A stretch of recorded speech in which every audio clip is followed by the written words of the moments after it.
محرم الحرام میاشت د خپل عظمت مقام او مرتبه په لحاظ سره ډیره زیاته د فضیلت والا ده.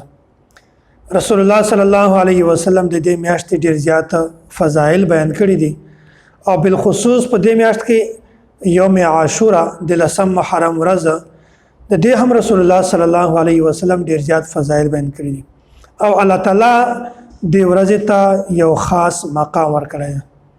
صحیح مسلم کې رسول الله صلی الله علیه وسلم دا ارشاد ده وصيام يوم عاشورا احتسب على الله ان يكفر السنه كله. وای کوم کس چې د یوم عاشورا د لسم محرم په ورځ باندې روزه ونیسي الله تعالی د کس ته د تیر یو کال ټول صغیره ګناهونه معاف کوي. څومره غټ فضیلت ده چې الله تعالی ته د یو کال تیر ټول ګناهونه معاف کوي صرف د یوې روزې په وجه باندې. او داسې عبد الله بن عباس رضی الله تعالی عنه دا فرمان ده رسول الله صلی الله علیه وسلم با د رمضان مبارک دی رجو او د یوم عاشورا دغه به ډیر زیات اهتمام کوم. یوم عاشورا چې کوم روزه د رسول الله صلی الله علیه وسلم خامخاني ولا د به ډیر زیات اهتمام کوم. نن سبا مونږ د رسول الله صلی الله علیه وسلم د ارشاداتو پرنا کې عوام الناس او خواص ته دا یو گزارش کوو دا درخواست ورته کوو چې تاسو کله د محرم او د لسم محرم روزه نیسئ بیا د دې سره یو بل روزه هم نیسئ یا د نم محرم والا یا د یو لسم محرم والا روزه نیسئ. د دې نیولو وجه څه ده؟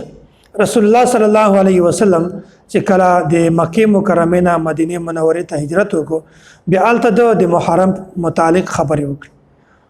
بیا د مدینه انصارو رسول الله صلی الله علیه وسلم ته دا وویل وای د لسم محرم روزه خو يهوديان هم نسی.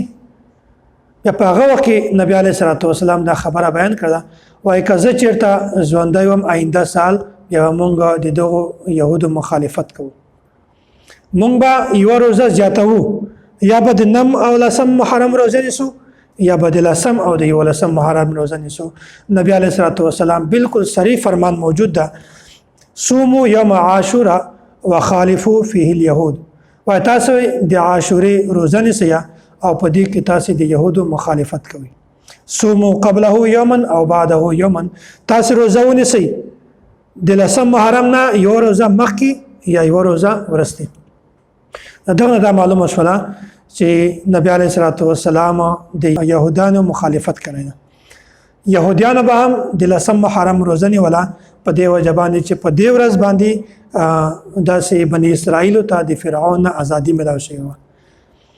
بني اسرائیل چې کوم هغه د فرعون د ظلم نه خلاص شو دغه ته نجات ملاو شوی د دې په وجه باندې په دې شکرانه باندې دی دغه یو روزه نیسي. نو نبی علیه الصلاه والسلام فرمایل چې کاینده ساز ژوندای ما بیا موږ د يهوديانو مخالفت کوو. نو د نبی علیه الصلاه والسلام منشا مزاج داو چې موږ به د يهوديانو مخالفت کوو. دی وجنه په کار ده چې موږ تاسو د نم لسم محرم روزه ونیسو یا د لسم او د یو لسم محرم روزه ونیسو. الله تعالی دې موږ تاسو ټول ته د صحیح ایمان او صحیح دین سمجھ را نصیب